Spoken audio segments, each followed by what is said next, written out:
This is a song that I was actually asked to write as part of a songwriting project in Belgium to commemorate World War I. And they sent me the biography of a soldier, Frederick Broderick, who was from Birmingham. Anybody from Birmingham? Well, okay. Frederick was from Birmingham, and he grew up in the middle of Birmingham, really, just by the canal. And he volunteered for the army in 1914. But he only lasted 3 months in the army and they kicked him out. And he spent most of that time in prison for various offences, such as using obscene language to a commanding officer, drunkenness and absence without leave. And they told him he had a character entirely unsuited to soldiery. However, by 1916, I think the British Army was beginning to lose so many people. They were revising their idea of who was unsuited to soldiery. And they conscripted him, and he actually distinguished himself in battle. I'm afraid to say that eventually he was executed. First of all, he was condemned to death in 1916, in December 1916, for refusing to obey an order. And then they commuted the sentence to 10 years hard labour at the end of the war and sent him back to his company. And the irony about his story is that Frederick was, he was a very good soldier in battle, and his company sergeant testified that he was a brave and willing soldier who was always ready to go over the top and kept a cool head under fire. However, although he wasn't so afraid of the German bullets, he should have been more afraid of the British Army, I think, because eventually he was caught drunk on the road to Calais. He thought he'd get drunk and walk home, or rather, he got drunk and then thought he'd walk home. And they tried him and executed him the next day.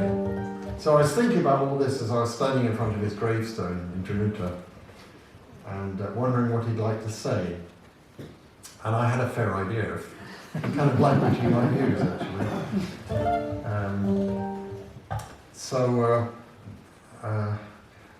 It's quite a heavy responsibility putting words into the mouth of a dead person who was executed so unfairly too.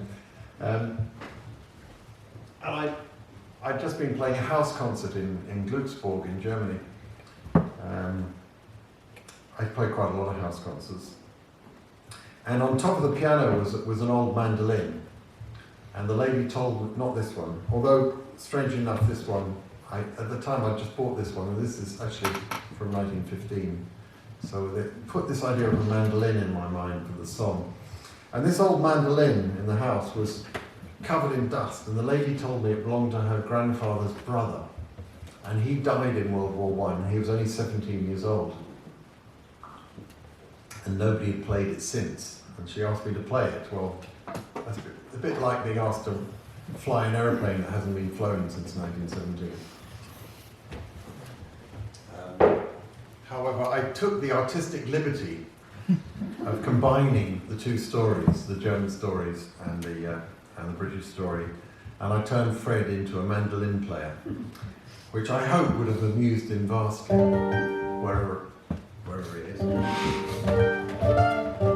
The song is called "The Unknown Soldier Has a Name," because if you ever visit these graveyards in Belgium, everybody gets the same immaculate white headstone, and in the middle of each graveyard there's a huge white cross with a sword on it, which in itself is, to me, a sculptural oxymoron. And it says underneath, "Their name liveth evermore," which is very sadly not true. You can't even read, there's millions of names, let alone remember them. But this guy, as they said in Monty Python, we are all individuals. And every one of them had a name. And just like us, they had things they were good at and things they were not so good at. And they had friends, and people that didn't like them, and they had parents and things like that, brothers and sisters.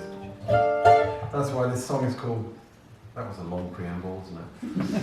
You're probably gagging for the bar by now. That's why this song is called "The Unknown Soldier Has a Name."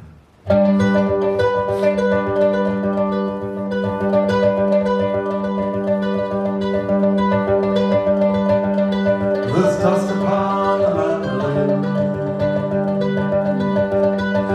strings are rusting like the guns, and the hands that play those melodies are lying in the ground. I don't get many visitors, very few won't even care. They're the ones alive and a beating heart, the bullets tore apart. The unknown soldier has a name, I'm a bold young man from Birmingham. I'm glad you're here and we could meet, I'm Fred from Hermon Street.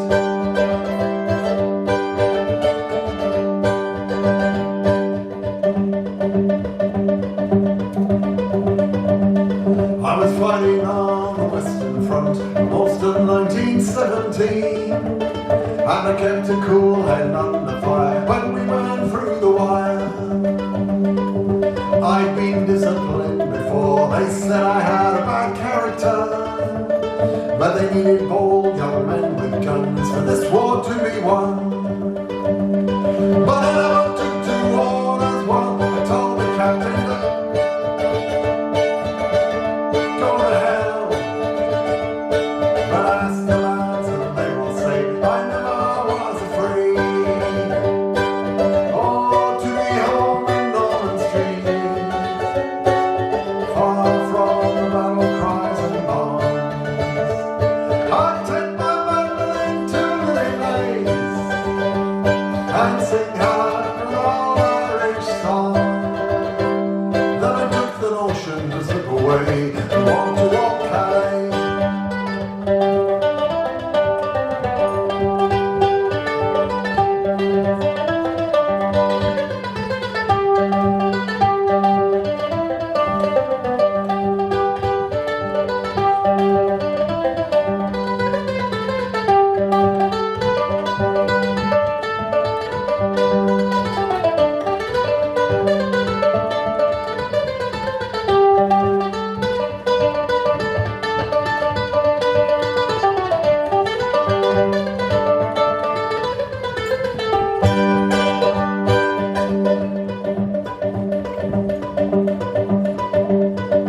But they caught me on the road and took me to a soldier's court, sentenced to be shot at dawn one lonely summer's morn.